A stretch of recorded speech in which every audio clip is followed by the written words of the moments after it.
Muy buenas noches, mis amados hermanos. El Señor les bendiga. Qué bueno volvernos a encontrar a través de este tiempo que tenemos apartado para hacer esfuerzos teológicos, a estudiar la palabra del Señor. Quisiera, junto con ustedes, recapitular un poco la primera clase sobre estos libros, pero también quiero agradecerles su participación. Pero sin antes, quiero pedirle a nuestro presbítero Jairo que por favor ore por nosotros.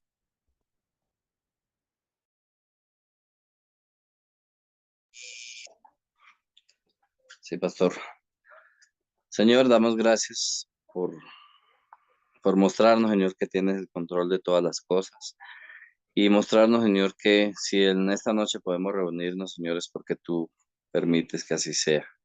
Agradecemos, Señor, la disposición que ponemos cada uno de nosotros, o que tú pones en nosotros para escudriñar tu palabra y saber que es confiable, Señor, que todas las promesas reveladas en ellas son para nuestro sustento, para nuestro consuelo y para nuestra confianza, Señor, saber que tú estás gobernando todas las cosas. Te agradecemos por las clases de MINS, por el pastor, el maestro, Señor, que nos enseña a través de estos estudios la forma en cómo tú obras a través de la historia, dándonos a conocer en el Antiguo Testamento tu obra que se aplica para nuestra vida en este momento.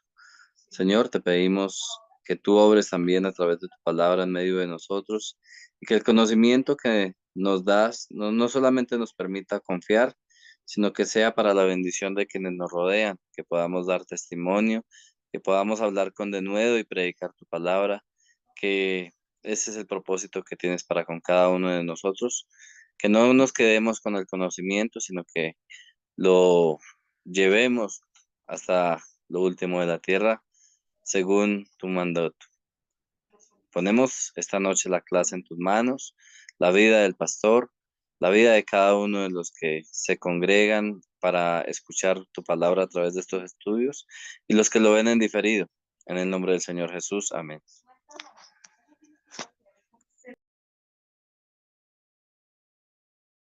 No tiene micrófono, pastor. Muy bien, mis amados hermanos, muchas gracias. Hemos comenzado posiblemente una carrera que muchos dirán, oiga, en 4 semanas vamos a ver los libros históricos, sí. Pero yo quisiera que cuando nosotros nos acerquemos a leer los libros históricos, le pidamos al Señor que nos dé sabiduría. ¿Por qué razón? Porque uno de los libros más difíciles de leer después de Números son los libros históricos. ¿Por qué razón? Porque aunque son historias bonitas, tiene su particularidad, su propio interés. Es una narrativa y como les decía hace 8 días, los libros históricos de la Biblia narran la historia que cuenta Dios del pueblo del pacto.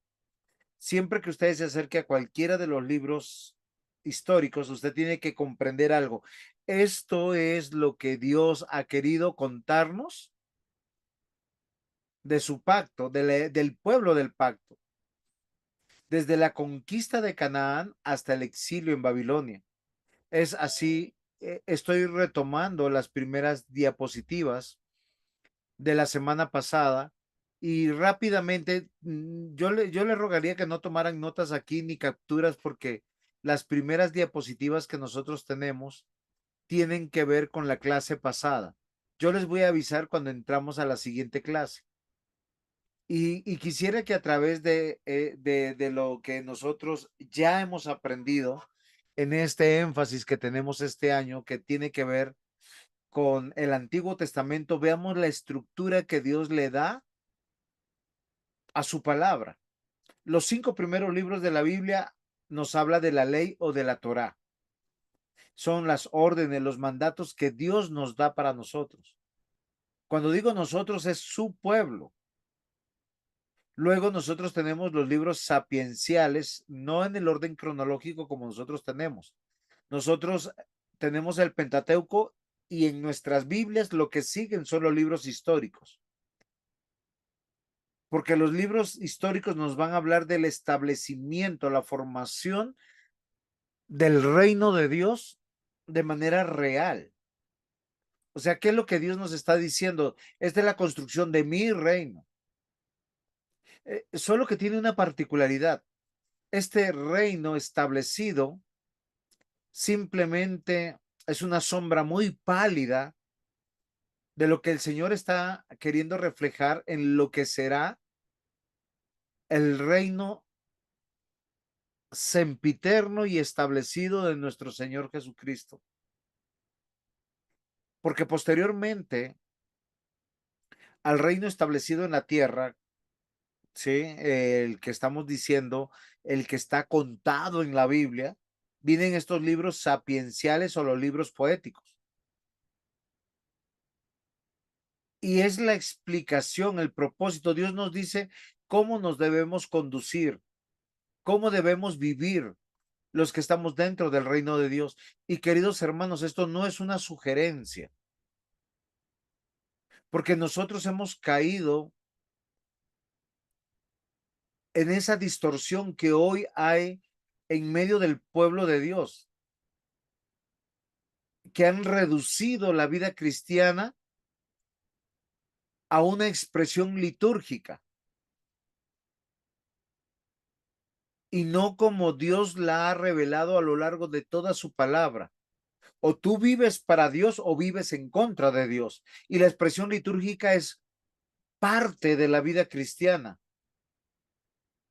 El cantar, el orar y el escuchar la palabra de Dios o predicar la palabra de Dios es parte de la vida cristiana, pero no es el todo de la vida cristiana, porque el todo tiene que ser Dios me está gobernando. Y yo quisiera que nosotros consideráramos que toda narrativa histórica tiene una introducción, un desarrollo y una conclusión. Y la historia comienza, como yo les dije, en Génesis 49, versículos 8 y 10, cuando Dios nos promete que va a haber un trono. Si va a haber un trono, que no será quitado el cetro de Judá, ni el legislador de entre sus pies. Obviamente que estamos hablando de un reino permanente, perdurable, y no tiene que ver con Israel ni con Judá. ¿Por qué razón? ¿Se acuerdan que esta promesa está en el contexto cuando no existía el pueblo israelita o el pueblo hebreo? ¿Preguntas hasta aquí?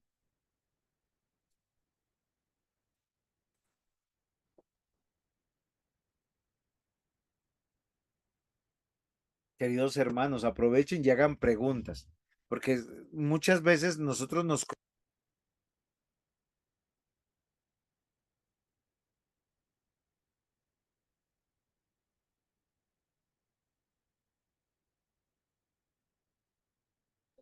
Pastor, ¿no se le está escuchando?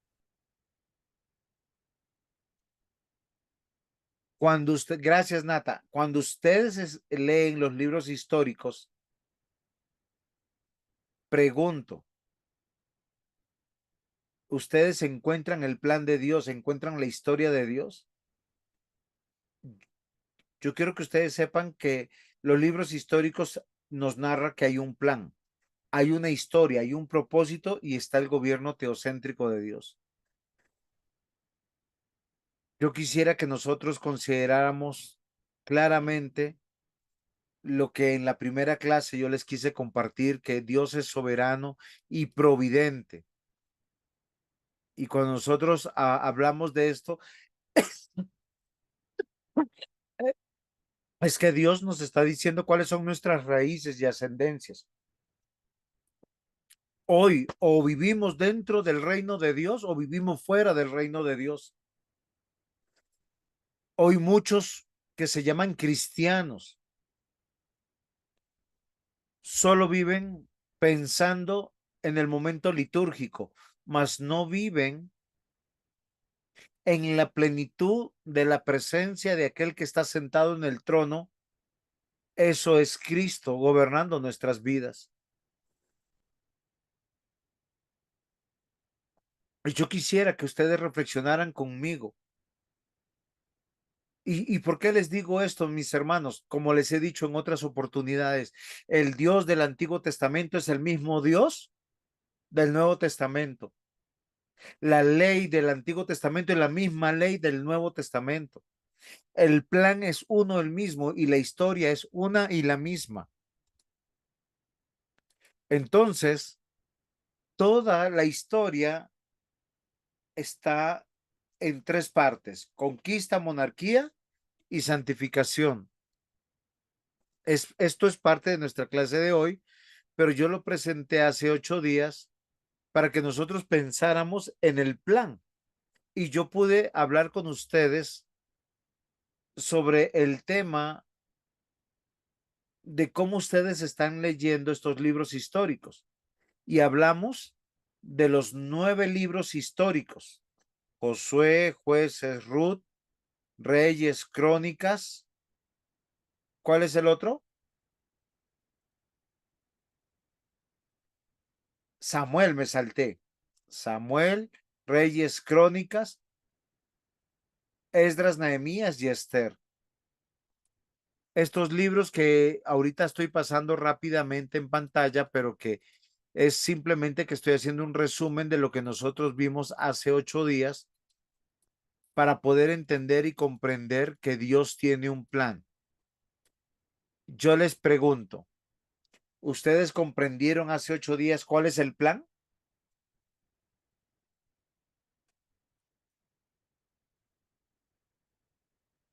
Ya les hice un pequeño resumen. Sí, claro, es el plan de la redención. Sí, muy bien, Natica. Ese es el plan de la redención en términos generales de toda la Biblia. Pero los libros Pastor, no fui históricos yo, que... Pastor, no fui yo, fue creo que Alice la que contestó. Ah, sí, Alex, perdón. Pero Nata, está bien. Pueden participar las dos. Alex, no es solamente el plan de la redención, sino lo que yo quiero que nosotros comprendamos, que particularmente los libros históricos nos están contando que hay un plan específico, un plan que nosotros, ustedes encuentran ese plan cuando leen estos libros que son importantes, ¿están comprendiendo eso?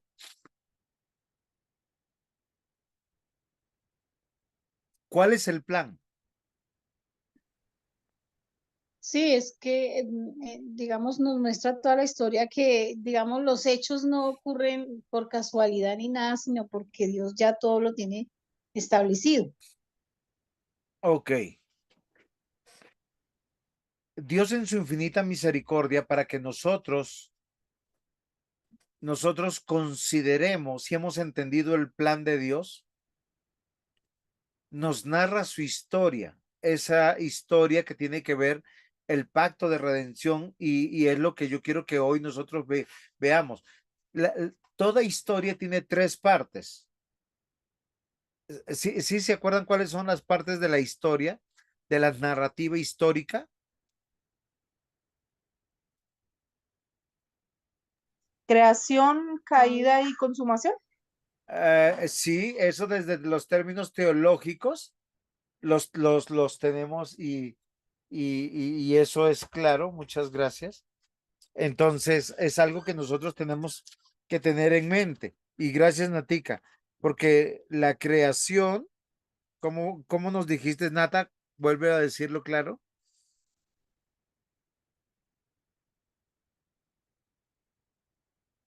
Hello. Sí, pastor, qué pena. Tú dijiste es No. creación, Sí, caída y consumación. caída, cruz y consumación. Ajá, sí, estaba echando cabeza que me faltaba una, sí, señor. Muy bien.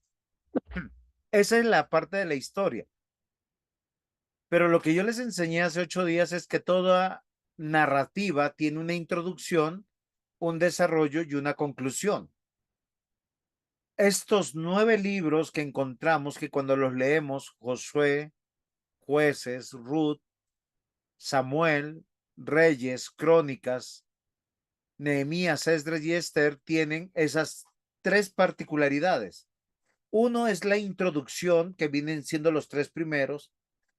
Luego es el desarrollo, que vienen a ser los otros tres que viene pasando. Y los otros tres finales es la conclusión. Y en este orden de ideas yo quiero que nosotros consideremos lo que encontramos en estos libros es la historia que Dios nos cuenta. Y yo quiero que nos hagamos una pregunta. ¿Por qué Dios nos cuenta esta historia? ¿No es lo mismo que estamos viviendo hoy en día? Dos reinos, dos pueblos, uno que es llamado a la obediencia, a la fidelidad, a la fe, y otro que vive como quiere, como se les da la gana.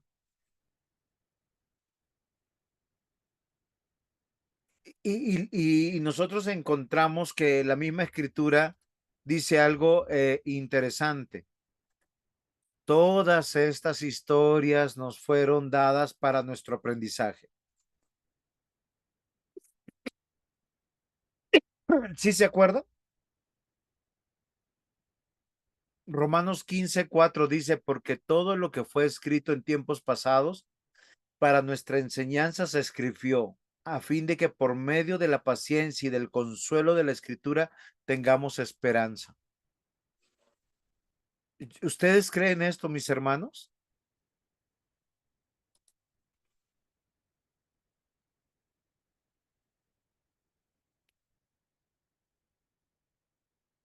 Sí, señor. Muy bien. Entonces es que los tiempos no han cambiado, ni los hombres caídos han cambiado, ni un pueblo que a veces no nos cree, ¿sí? Todas estas cosas sucedieron como ejemplo para nosotros. Dice, a fin de que no codiciemos lo malo, como ellos lo codician. No sean idólatras, como algunos de ellos. Según está escrito, el pueblo se sentó a comer y a beber y se levantó a jugar. Ustedes cuando yo quisiera entrar con algunas advertencias serias cuando leemos los libros históricos. Queridos hermanos, los libros históricos tienen una particularidad para nosotros. Son historias que nosotros tenemos que entender que Dios las puso ahí para que veamos que Dios es el mismo, que el pueblo es el mismo y que el reino de la oscuridad es la misma. 1 Corintios 10, versículos 6 al 11. No está dentro de mi diapositiva, pero yo quiero que lean conmigo, mas estas cosas sucedieron como ejemplos para nosotros, para que no codiciemos cosas malas como ellos codiciaron, ni sean idólatras como alguno de ellos, según está escrito. Se sentó el pueblo a comer y a beber y se levantó a jugar. Ni forniquemos como algunos de ellos fornicaron y cayeron un día 20,000. Ni tentemos al Señor como también algunos de ellos le tentaron y perecieron por las serpientes. Ni murmuréis como algunos de ellos murmuraron y perecieron por el destructor.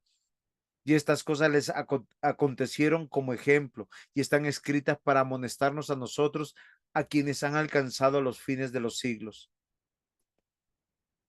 Así yo quiero comenzar la clase hoy, rogándoles, pidiéndoles, leamos con seriedad la Biblia.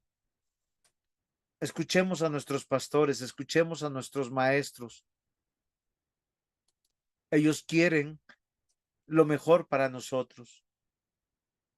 Los libros históricos se dividen en una introducción que es la conquista, en una monarquía como el desarrollo de la conquista y finalmente no es 2.33, es 2.3, que tiene que ver, queridos hermanos, con algo importante, la disciplina de Dios. Yo les aseguro, mis queridos hermanos, que ninguno de ustedes está pensando hoy, yo quiero que mi padre me discipline y estoy refiriéndome a nuestro Dios. Yo creo que nadie quiere provocar a ira a Dios, pero hoy tenemos que considerar los ejemplos que tenemos. Dios va a narrar su historia y cuando usted lea los tres primeros libros de la Biblia, que es Josué, Jueces y Ruth, recordando que Ruth en algún momento fue parte de Jueces, pero después fue desvinculado. Estos libros no solo nos brindan una visión general de la historia de Israel, sino también nos ofrecen detalles sobre sus líderes, conflictos y relaciones con otros pueblos. Desde la perspectiva histórica, la conquista de la tierra prometida. Esa tierra que para el pueblo de Dios era inalcanzable. ¿Por qué era inalcanzable para ellos? ¿Quién me ayuda? ¿Ustedes se acuerdan por qué era inalcanzable?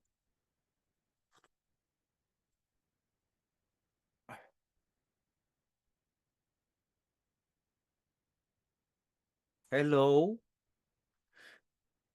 ¿Por qué la tierra prometida era inalcanzable? Pastor, porque habían gigantes, que es lo que yo entiendo en la lectura de Josué, creo que es en Josué, donde habla Sí. de que fueron, mandaron a unos como a investigar, a realizar digamos, a tantear el terreno y se dieron cuenta que era gente muy grande, muy poderosa según ellos. No, y lo eran, Nata. Miren, toda la tierra prometida estaba gobernada y conquistada por sociedades y monarquías mucho más desarrolladas, mucho más poderosas, mucho más ricas, como hoy en día nosotros vemos que está el mundo. Pero Dios le dio órdenes a su pueblo, principios de cómo ser parte del reino de Dios. Y, y yo quiero partir de algo muy importante que manifiesta la escritura. ¿Por qué razón? Porque no es nada nuevo. Génesis capítulo 1, 28 les dijo, y los bendijo Dios y les dijo, fructificad, multiplicad, llenad la tierra y sojuzgadla, y señorear en los peces del mar, en las aves de los cielos, en todas las bestias que se mueven sobre la tierra. Yo quiero que me ayuden. Esta orden fue solo para Adán y Eva. No, pastor.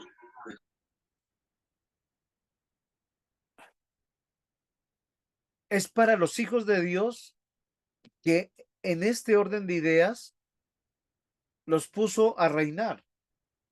Y básicamente lo que encontramos aquí en una sola frase es conquisten. ¿Por qué no dice conquisten otros pueblos? ¿Por qué Génesis 1:28 no dice van a conquistar a otros pueblos? ¿Quién me ayuda?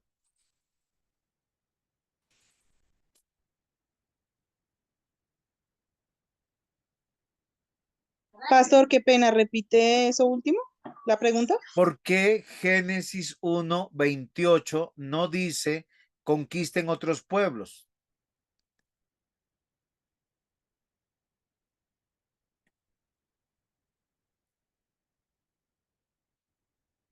Pastor, la verdad no sé. No me había hecho esa pregunta hasta ahora. Yo les voy a decir, es sencillo. No habían más personas sobre la tierra. Lo que había es, Ah, habían peces, aves, bestias. Había que labrar la tierra, pero nos manda a ser señores,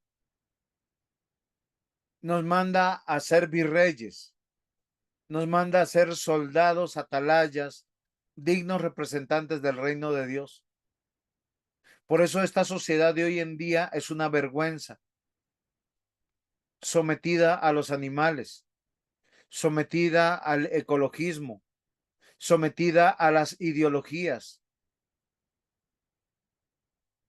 sometida a lo que se llama hoy el ecumenismo, no solamente religioso, sino político y económico. Es una vergüenza para los cristianos.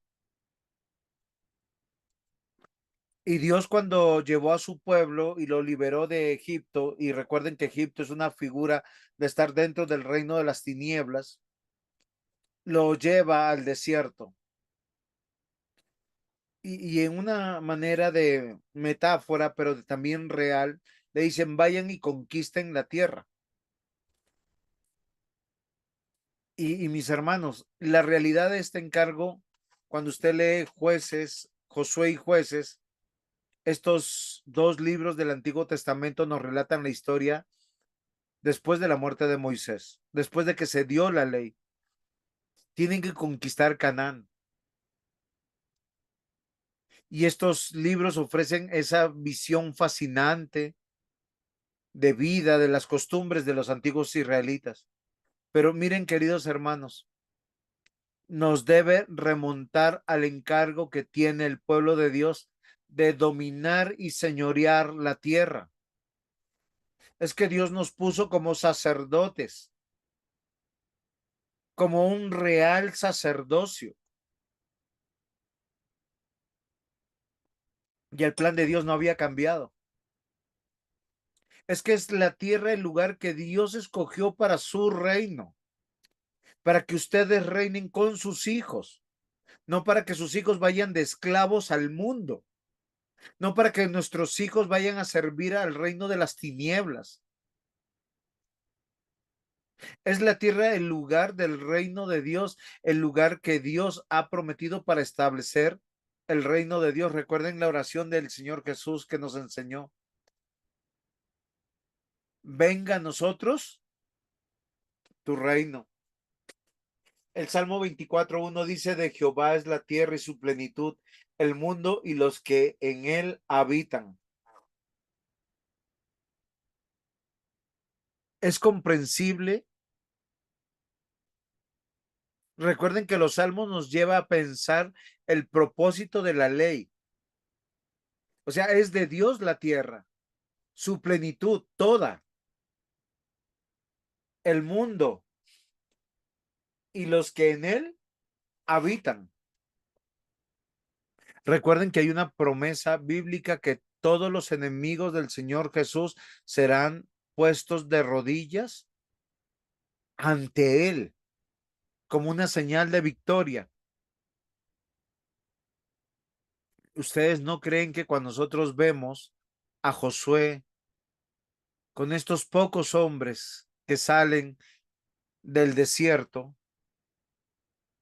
para conquistar sociedades tecnológicamente más avanzadas, ejércitos mucho más capacitados, ciudades, o sea, solo piensen, ellos vivían en carpas y su templo era lleno de cortinas, alfombras y partes de madera y van a enfrentar ciudades amuralladas?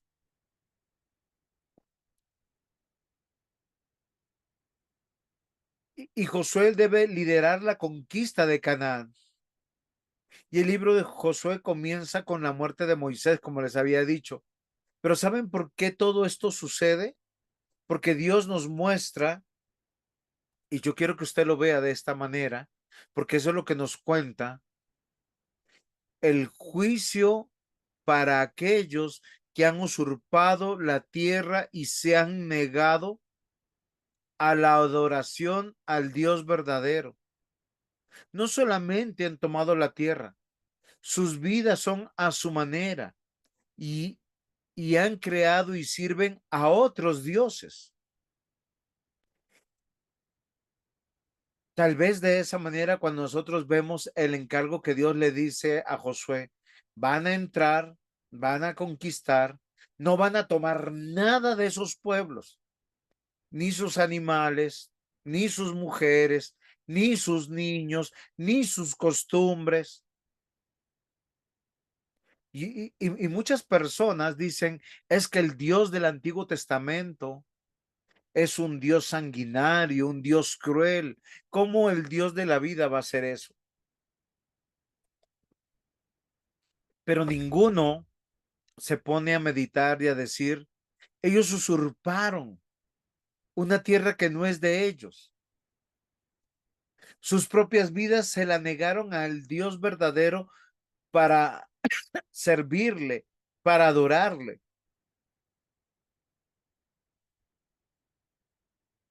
Y espero cuando vuelvan a leer Josué, se den cuenta de la firmeza de Dios. Dios no está diciendo, ay, pobrecitos.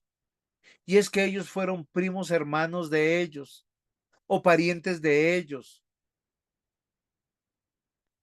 Ustedes se acuerdan que hay muchos que son parientes de los israelitas que están en esa tierra.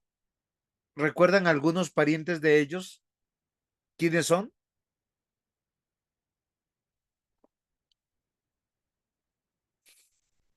Los moabitas, Uno de ellos.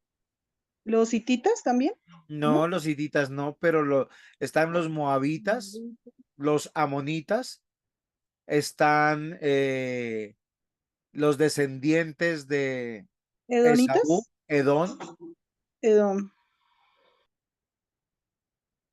y el Señor le dice conquista.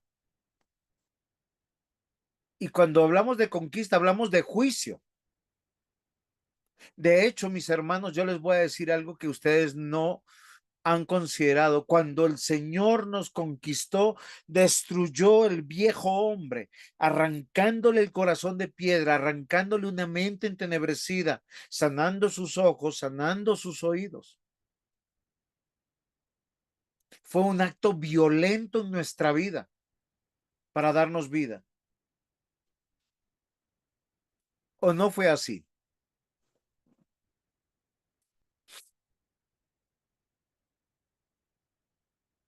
Después del momento de Josué, el pueblo de Dios no ejecutó el plan como se le debía. ¿Sabe qué hicieron ellos? Algunos pueblos le perdonaron. Ellos fueron más misericordiosos que Dios y más bondadosos que Dios. Y ellos no vieron que en su misericordia y en su bondad estaban abriendo las puertas al peligro. Después de la muerte de Josué, los israelitas se encontraron sin líder central y comenzaron un periodo conocido como la era de los jueces.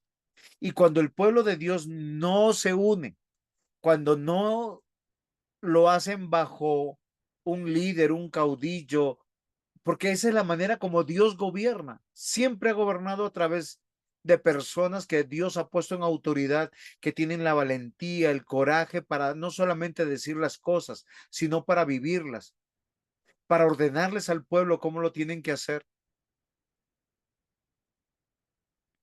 Este es un periodo triste de la conquista. ¿Sabe por qué, mis amados hermanos? Porque el pueblo empezó a desunirse, a buscar sus propios intereses. Ellos decían que pertenecían al pueblo de Dios, pero cada quien velaba por sus intereses.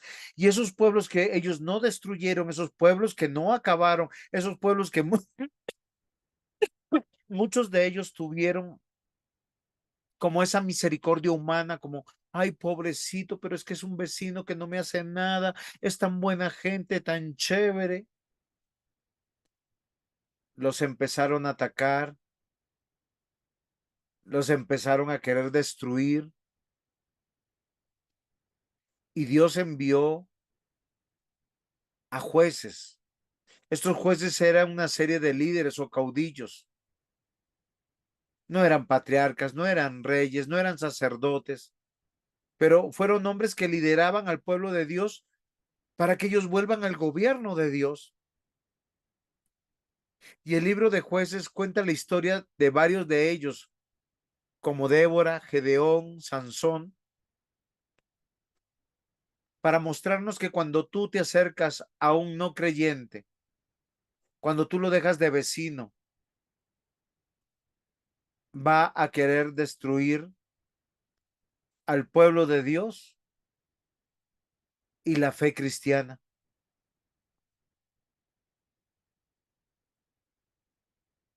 La conquista nos quiere dar a entender la importancia que somos el pueblo de Dios, pero Él requiere de nosotros la fe y la obediencia. Y Dios usa a su pueblo demandando de ellos fe y obediencia. O sea, ¿qué quiere decir? Que tenemos que creerle a Dios, conocerle a Dios, confiar en Dios y abandonarnos a su cuidado. Y si usted lee con cuidado Jueces junto con Josué y los tiempos de Ruth, es tan fácil desviarnos de lo que Dios nos llama a hacer. En Jueces se muestra cómo la infidelidad, la idolatría de los israelitas llevan a la opresión por parte de los enemigos. ¿Saben? En mucho de estas historias de los jueces se van a dar cuenta cómo las familias de los creyentes se mezclan con los no creyentes, cómo se negocian, cómo se abren las puertas, posiblemente con buenas intenciones, pero aquellos que son no cristianos se levantan como enemigos a traer opresión al pueblo de Dios. Y mientras que Dios pide el arrepentimiento y el regreso a la fe a través de estos jueces, porque a veces había un solo juez en Israel, otras veces habían 2, 3, 4 jueces al mismo tiempo, pero ellos eran levantados para que ellos entendieran que la causa de Dios está por encima de la empatía, por encima del ecumenismo, por encima de querer ser más misericordiosos y perdonadores que Dios. Y cuando ellos entienden que ellos son sus enemigos, Dios les permite recuperar su libertad y prosperidad. Y mientras la unidad y la adoración del pueblo es lo que Dios deseaba, en medio de esto también Dios trae un juicio, revelando su carácter justo y firme. Queridos hermanos, los enemigos de Dios siempre serán enemigos de Dios. Y es algo que nosotros tenemos que considerar.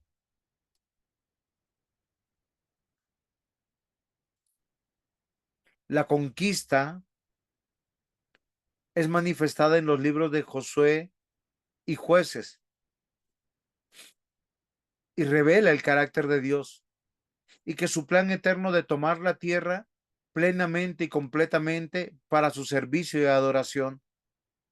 ¿Por qué Dios destruye los otros pueblos? Porque tenían otros dioses y porque el motivo de su cultura y de su vida no tenía que ver con el servicio a Dios. Y puede que usted diga en este momento, qué Dios tan cruel. Y yo quiero que nosotros, con estas ideas en mente, entremos a este libro de Ruth, que es una historia de todas las historias, es muy cautivadora, es una historia muy bonita, donde que nos manifiesta que Dios demanda de nosotros fe, lealtad y que Dios tiene un plan y su plan es preservar a su pueblo, a los elegidos, bajo un linaje, para que nosotros lo recordemos. A través de la historia de Ruth vemos cómo Dios trabaja en nuestras vidas para llevarnos a su propósito y su plan. A veces toda una vida nos deja de hacer lo que nosotros queremos para simplemente decirnos, te equivocaste. Oye, ¿por qué tuviste que tomar esas decisiones? La historia de Ruth es una historia de amor y de redención y muestra cómo Dios dirige nuestra vida en medio de situaciones difíciles, muy difíciles.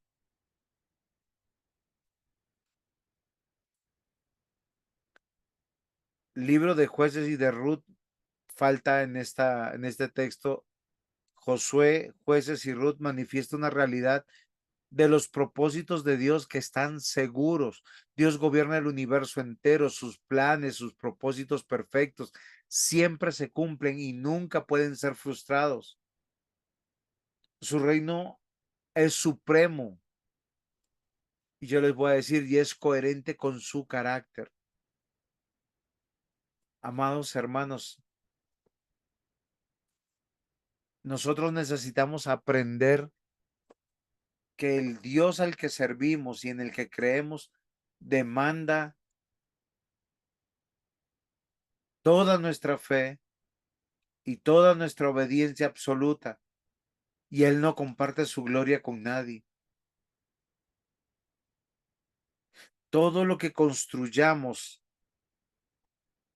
en contra de su plan, de sus principios, vamos a ver que no va a fructificar y que todo saldrá conforme al plan de Dios. Job 42:2 dice, yo conozco que todo lo puedes y no hay pensamiento que se esconda de ti. Salmo 33:11, el consejo de Jehová permanecerá para siempre, los pensamientos de su corazón por todas las generaciones. Daniel 4:35, todos los habitantes de la tierra son considerados como nada, y él hace según su voluntad en el ejército del cielo, en los habitantes de la tierra, y no hay quien detenga su mano y les diga, ¿qué haces? ¿De qué lado se encuentran ustedes, mis hermanos, cuando leen los libros históricos? ¿De los que están conquistando o de los conquistados? Porque los que Dios va a conquistar son raídos de la tierra, porque son llamados a juicio. Es la soberanía de Dios, de nuestro gran Dios, la que se ve claramente en la historia de Ruth. Él guió cada uno de sus pasos para hacerla su hija y cumplir un plan para convertirla en una antecesora de Jesucristo. Ella viene a ser pariente del Señor Jesús. Y Dios sacó a Elimelech, a Noemí de Belén, bajo su dirección. Ellos sufrieron todas las consecuencias de sus errores, de sus pecados. Malón y Queleón, que eran sus hijos, se casaron con mujeres que no debieron haberse casado, pero con todo vemos la misericordia de nuestro Dios, que hay una monita en el linaje de Jesús. De la misma manera, nosotros tenemos la seguridad de que Dios tiene un plan para cada uno de nosotros, así como con Noemí y con Ruth. Confiaron en Él para su provisión, también debemos hacerlo nosotros. Recuerden algo, Dios nos llamó a conquistar, no a ser conquistados, a dominar, a señorear, a sojuzgar toda la tierra. Es así que pasamos a la etapa de la monarquía. ¿Para qué se tenía que conquistar la tierra? No era solamente para manifestar un pueblo bajo el gobierno de Dios.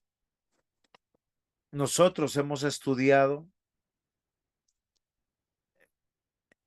perdón, que aquí no está ahora sí está la diapositiva correcta. Nosotros hemos estudiado claramente, mis hermanos,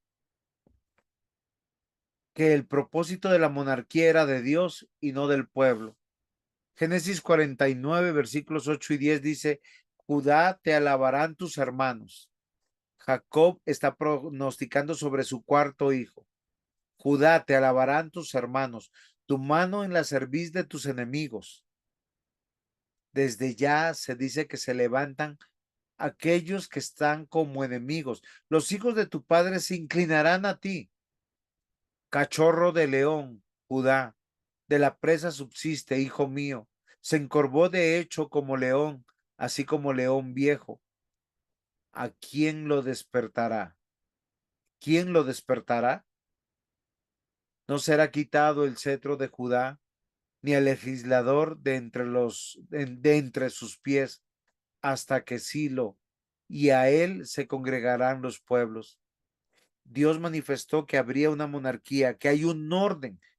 Dentro del pueblo de Dios hay personas que se les da poder y autoridad para que dirijan al pueblo de Dios y cuiden al pueblo de Dios. Sí, si usted está pensando y diciendo, pero pastor, son siervos, sí, estos hombres son siervos de Dios, con poder y autoridad dadas por Dios, y Dios les demandará a ellos cuentas. Cuando nosotros vemos Génesis capítulo 2, versículos 1 y 2 dice, y 3 creo, no, sí, 3. Fueron pues acabados los cielos y la tierra y todo el ejército de ellos. Y acabó Dios el día séptimo la obra que hizo y reposó el día séptimo de toda la obra que hizo. Y bendijo Dios al día séptimo y lo santificó, porque en él reposó toda la obra que había hecho en la creación. ¿Qué quiero que ustedes puedan ver conmigo en estos dos versículos? Dios puso al hombre en su jardín, el Edén. Lo puso como un virrey, pero un virrey sacerdotal. Proféticamente hablando y entendiendo esto, alguien que tiene que señorear, sojuzgar, dominar, en otras palabras, conquistar.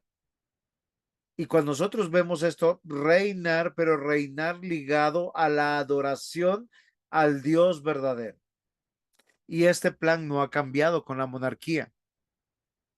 La monarquía bíblica es un tema de gran importancia en la historia y la cultura del propósito de Dios. El contexto histórico, lo que estamos viendo acá arriba, y religioso nos revela la realidad de la razón del pueblo de Dios, estar gobernado por Dios, y la razón de la adoración de aquellos que se reúnen bajo su cobijo. ¿A dónde yo quiero llevarlos? Queridos hermanos, Dios reveló una familia real porque hay un linaje real. Dios puso al hombre, si usted se da cuenta, mire allá arriba, donde dice investigación, Dios puso al hombre como virrey en la tierra y su vasallo para dar orden de autoridad. El mismo Señor Jesús nos puso su ejemplo. Él cuando entró al templo sacó a aquellos que estaban mal dentro del templo. ¿Cómo lo sacó? Con látigo. Les tumbó las mesas, le dijo, mi casa será llamada casa de oración.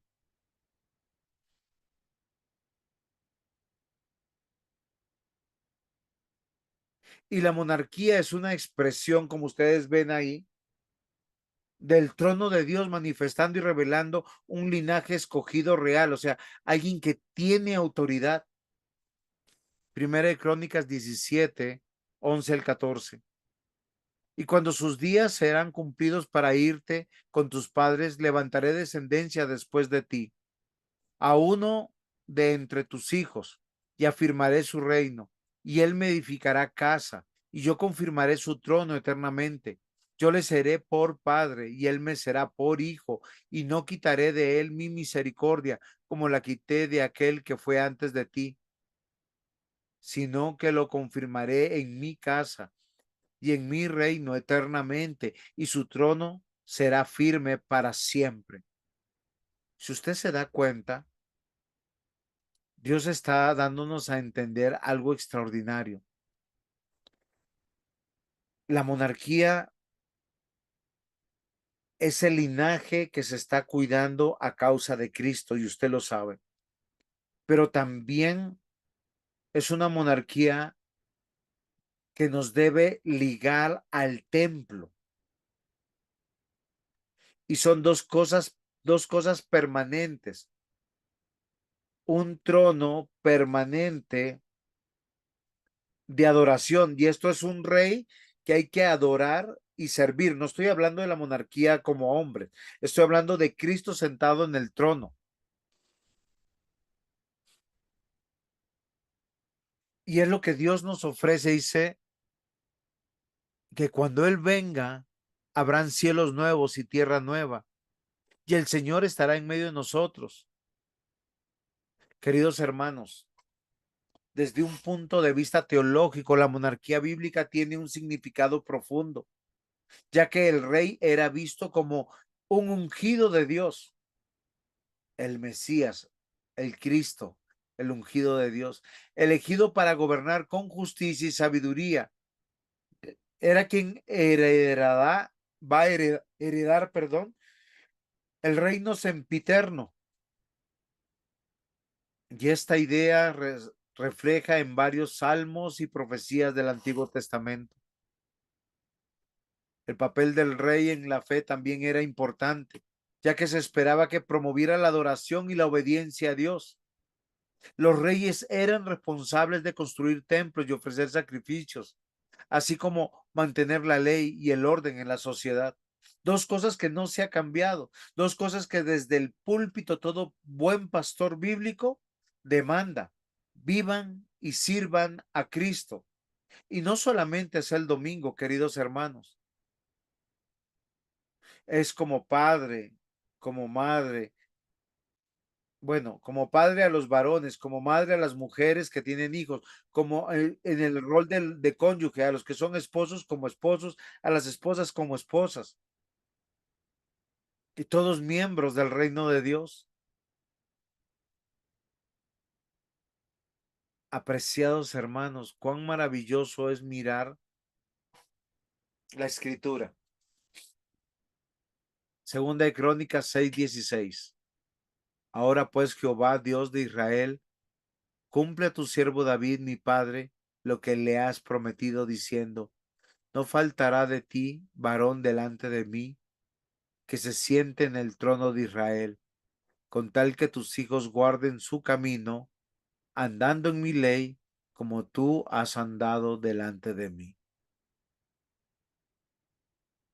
Dios demanda del gobernador que se ponía en el trono de Israel. Recuerden que este trono es para validar el oficio de rey de nuestro Señor Jesucristo, apuntando al reino que el mismo Señor Jesús dijo: mi reino no es de este mundo,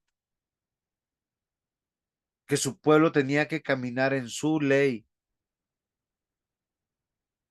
y que tenía que adorarle. Queridos hermanos, la monarquía es una expresión teológica del pacto de Dios, donde se nos manifiesta que el poder y la autoridad viene de Dios y es un símbolo de gobierno de Cristo sobre su iglesia, sobre su pueblo. Dios se prometió a sí mismo un reino sempiterno, conformado por un pueblo de redimidos por gracia en la persona de Cristo. Sabemos que Adán falló en guardar el pacto, pero Dios reveló su plan de pacto redentivo, ese pacto de gracia, donde gratuitamente aquellos que como nosotros pecadores somos llamados a vivir de acuerdo al pacto de las obras, o sea, bajo la ley del Señor, la vida eterna y la salvación a través de la fe en Jesucristo. Esta monarquía que nosotros vemos es un sistema político, es verdad, pero que manifiesta poder y autoridad, donde el monarca es el que reina y hace su voluntad como le place, pero es una voluntad que debe buscar la gloria de Dios. Y vemos en el pacto de gracia la revelación de un reino y un monarca que domina la tierra. Sus vasallos vencen a sus enemigos, manifestando en la voluntad incondicional de Dios cómo Él la está ejecutando. ¿Por qué un reino tan insignificante como el de Judá sobrevivió? Yo no sé si usted se ha hecho esa pregunta, mis hermanos. Yo no sé si usted ha podido meditar en medio de todas las cosas lo que hoy estamos meditando. Yo quisiera que ustedes y yo, nosotros pensemos, meditemos.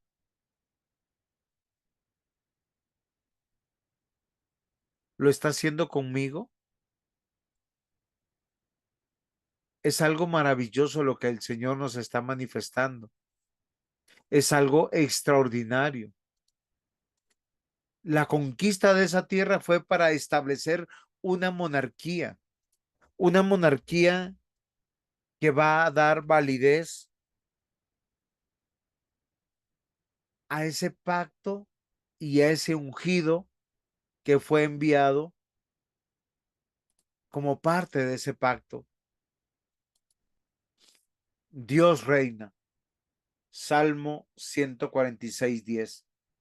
Reinará Jehová para siempre, tu Dios, oh Sión, de generación en generación. Aleluya. Dios reina. Salmo 47:8. Reinó Dios sobre las naciones, se sentó Dios sobre su trono. Es la idea de nuestro Dios y parte de su plan conquistar no solamente la tierra prometida, es conquistar toda la tierra. Recordemos que el reino de Dios es un reino fuera de este mundo. Y la monarquía bíblica revela el reinado de Dios y la exigencia de Dios de lealtad a Dios.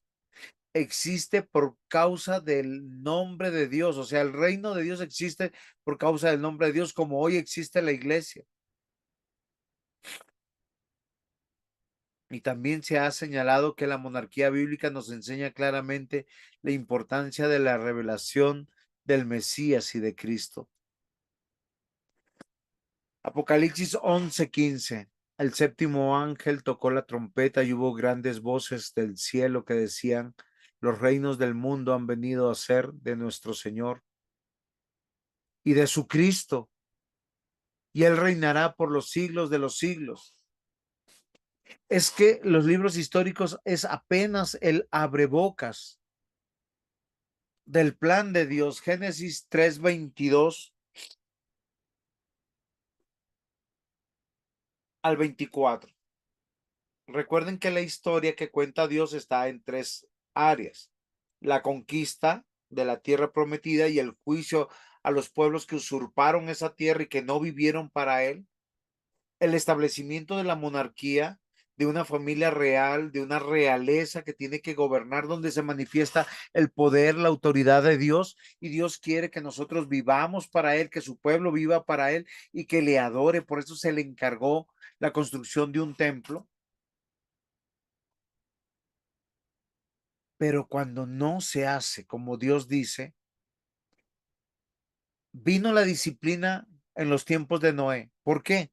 Porque los hombres se casaban, se daban en casamiento, tenían fiesta, la pasaban bueno sin Dios. Eso dice Génesis capítulo 6, versículos 5 y 6, si no me equivoco. Pero esto viene desde antes. Y dijo Jehová Dios: he aquí el hombre es como uno de nosotros, sabiendo el bien y el mal. Ahora pues, que no alargue su mano y tome también del árbol de la vida y coma y viva para siempre. Y lo sacó Jehová del huerto del Edén para que labrase la tierra de que fue tomado.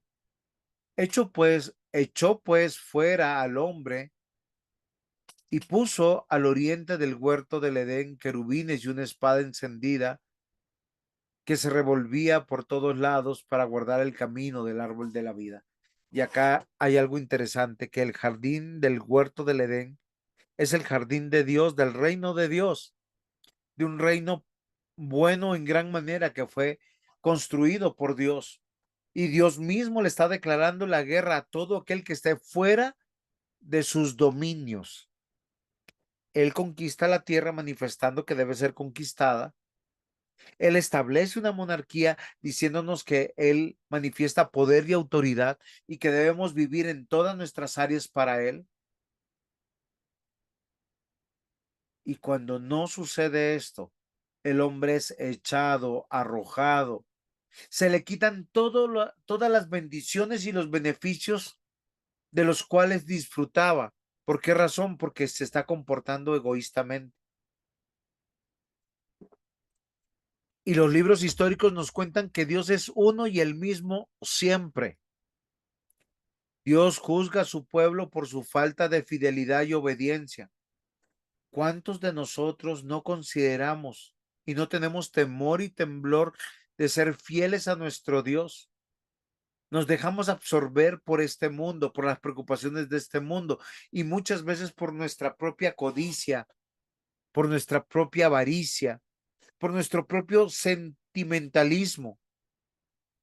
Y si ustedes recuerdan algo, Saúl fue desechado por ofrecer sacrificios sin ser sacerdote, por perdonar la vida del rey Amalecita, por perdonar la vida de animales que él quería ofrecer.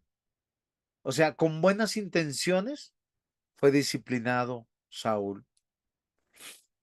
Y es la disciplina lo que manifiesta la historia de la redención. Dios ha tenido paciencia, es verdad, mis hermanos, pero el cautiverio o el exilio babilónico se refiere al periodo de tiempo en que la historia de Israel nos manifiesta cómo Dios envía a disciplina a su pueblo. Cuando el pueblo del pacto fue llevado cautivo por el rey Nabucodonosor II de Babilonia. Es un periodo muy importante porque quedó plasmado no solamente en los anales de la historia, sino en el corazón de aquellos que lo vivieron. Porque tanto el cautiverio como el exilio, el retorno y la restauración de la nación judía fue el cumplimiento de la profecía del Antiguo Testamento. Queridos hermanos, no juguemos con Dios. Dios demanda de su pueblo obediencia en todo. Y alguien dirá, pero pastor, no podemos, pero debemos esforzarnos. Y adoración permanente. No es solamente del domingo. La monarquía y el pueblo se rehusaron a la adoración exclusiva a Dios.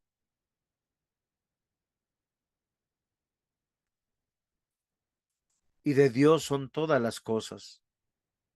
Segunda de Reyes 17:41.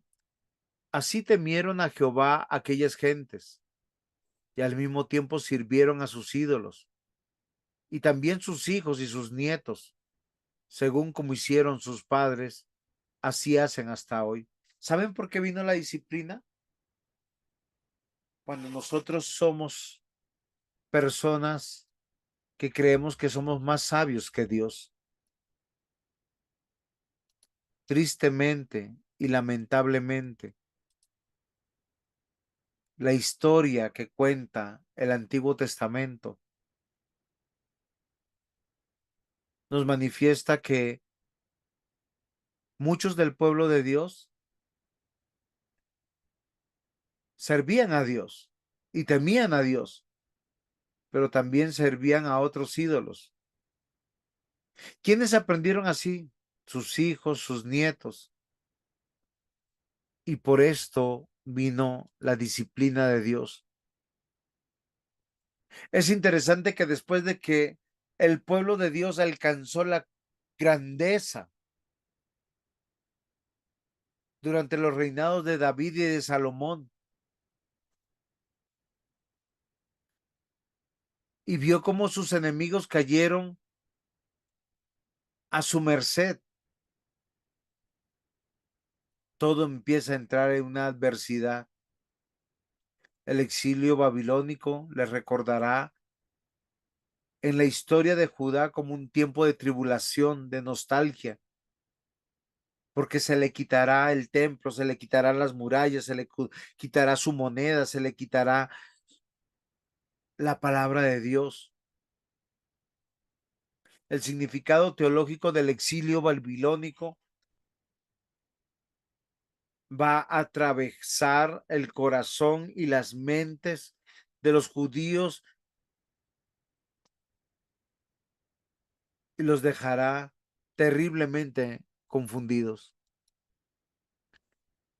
Este exilio babilónico tuvo un gran impacto en su teología. Los judíos comenzaron a cuestionar su relación con Dios y a buscar respuestas, porque habían sido castigados, porque ellos a su juicio lo estaban haciendo bien. Algunos profetas como Jeremías interpretaron el exilio como una consecuencia directa de la desobediencia del pueblo judío. Otros como Ezequiel vieron el exilio como una oportunidad para purificar al templo y prepararlo para el regreso a la tierra prometida. La esperanza del retorno, la esperanza del Dios paciente, misericordioso, a pesar del dolor, de la angustia del exilio. Es algo que posiblemente ustedes y yo vamos a aprender si descuidamos lo que Dios demanda de nosotros. Ellos tuvieron que reconstruir el templo. Dios no lo hizo mágicamente. Él podía haber guardado el templo. No, ellos tuvieron que venir con sus manos, porque por causa de ellos fue destruido el templo, por causa de ellos fue destruida las murallas, por causa de ellos toda la cultura santa de este pueblo había sido destruida. Dios es fiel y hizo volver a su pueblo la fe en él.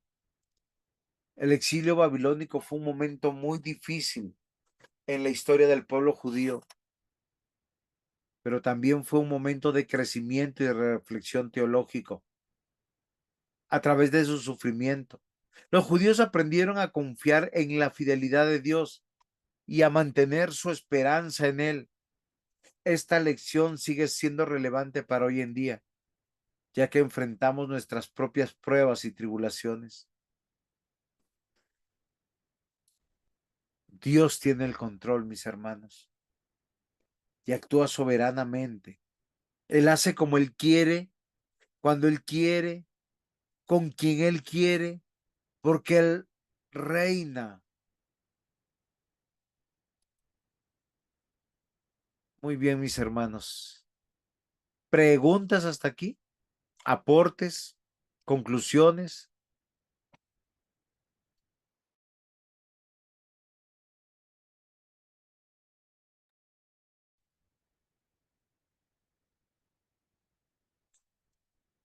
Ajá, ¿quedaron como Condorito?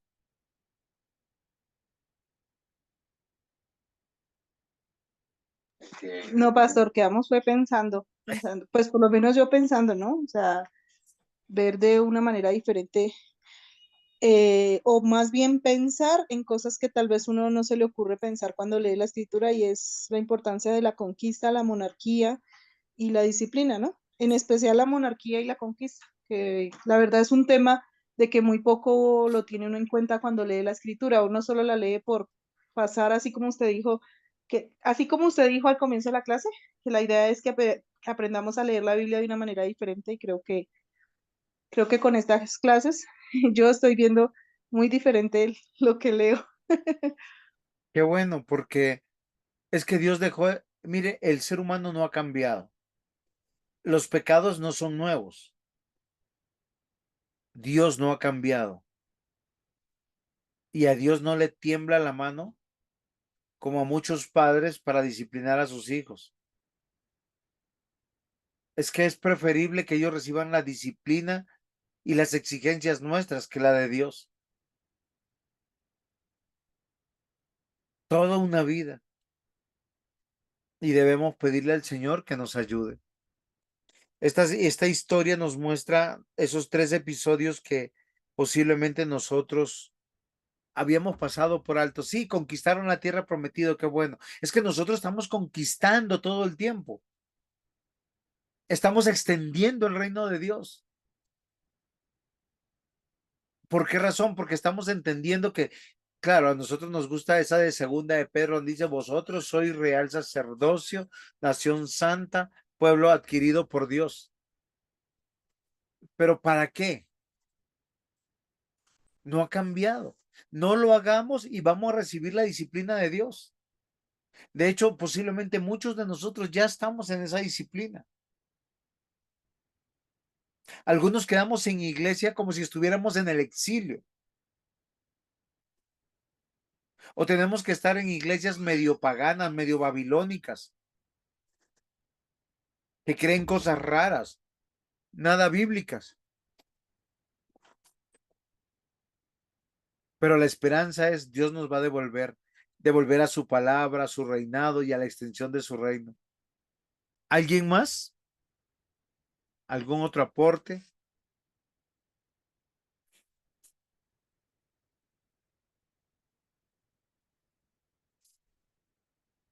Dios quiera que nosotros le pidamos al Señor entender que todavía estamos conquistando, estamos bajo la dirección de esa monarquía que es Cristo nuestro Señor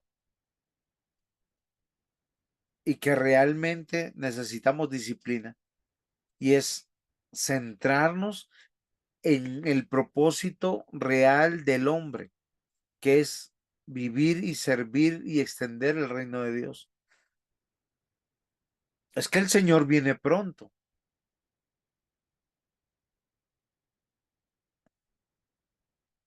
¿Alguien más?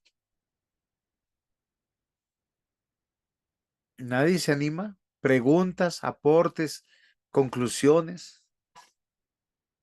Sería bueno que leyeran esos libros.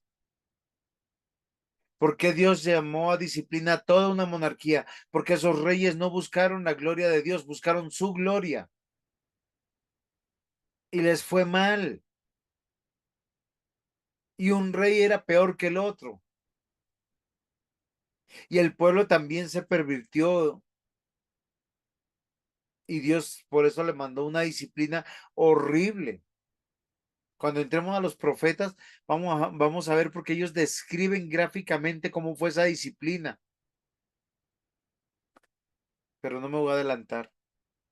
Voy a dejar que disfruten cada bocado como si fuera Pascua.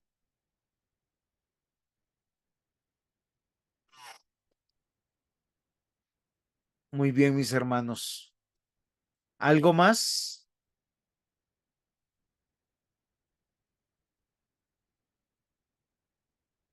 ¿Quién nos despide entonces en oración? Porque están muy callados. Y yo estoy muy agripado y con mucho dolor de garganta, pero con deseos de seguir predicando.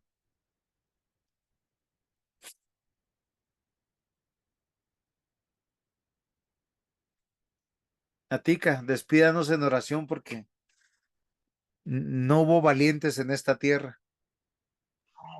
Claro que sí, pastor. Señor Dios, Padre Celestial, nos dirigimos a ti para agradecerte primeramente, Señor, por la vida que tú nos das, Señor, por la vida eterna, esa que no somos merecedores, pero gracias a la obra de tu Hijo Jesucristo, la hemos recibido. Queremos agradecerte por la clase de hoy, Señor, por la enseñanza que nos dejas y sobre todo rogamos a ti para que nos permitas ponerla en práctica. Agradecida, Señor, primeramente porque tú escuchas las oraciones de tus hijos, Señor. Lo Amén. vemos, Señor, en las situaciones que vivimos unos y otros y siempre nos das respuesta, Señor. A veces no son agradables a nosotros, pero sabemos que tú tienes un propósito a través de ellas. Agradecida, Señor, también porque tú mantienes el sustento en cada hogar de cada hermano, Señor. Ponemos en tus manos las situaciones de necesidad económica, de salud también, Señor, y que sigas fortaleciéndonos y sobre todo permitiéndonos sacar el tiempo para el estudio de tu palabra. En el nombre de Cristo Jesús, amén. Nos vemos dentro de 8 días.